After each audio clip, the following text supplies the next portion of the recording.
But in terms of once this is over, though, we're getting, start working our way back to All In. Ratings problems, want to get things back on track. All In is over.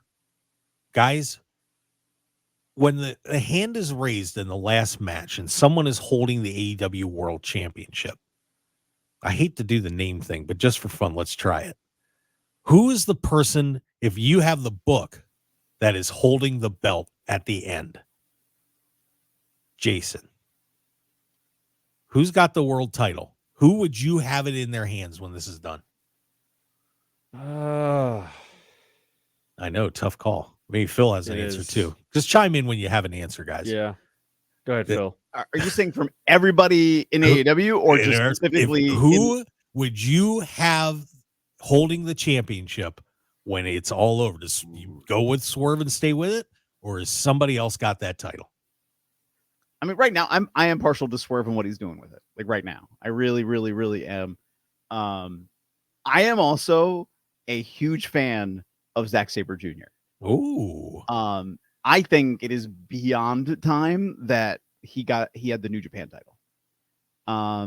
But I love the role they've done with him. AEW, pay attention, because now when it happens, and I do believe it's going to, I think it's going to mean that much more, because he wasn't rushed to it. He wasn't pushed to it. I know he's had those matches, but it's like, look at everything he's done this whole time and this whole time and this whole time. And that's where I think he's going to end up, because I think he's been almost one of their most constant players. So I me fantasy booking, but again, I'm doing the same mistake AEW's done. I'm going to rush it and make it happen.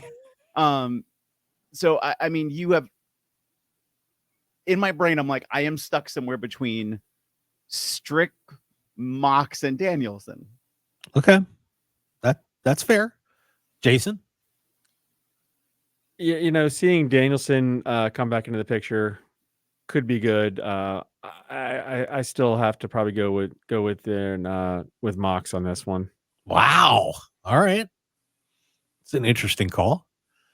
I would go with Bryan Danielson. I think that they need to get some more recognition with a recognizable face. And Bryan Danielson winning the title at All In, I think, may solve some problems right off the bat. And then you can put him in a feud with MJF and get those two guys back on top and torturing each other for about 6 months and really do something cool. Nothing against Swerve. And then you can bring Swerve back in and have him go against MJF once that's over. So that's my call. I would get Danielson on top. So that's just me. That's where I go. You guys are shaking your heads. It's radio. They can't see that. I mean, hey. Well, they're streaming, so they can see it. That's screaming. And you were still talking, so I was gonna. It's all good. All right. So that's so get ready for Forbidden Door on next Sunday. That's gonna be fun.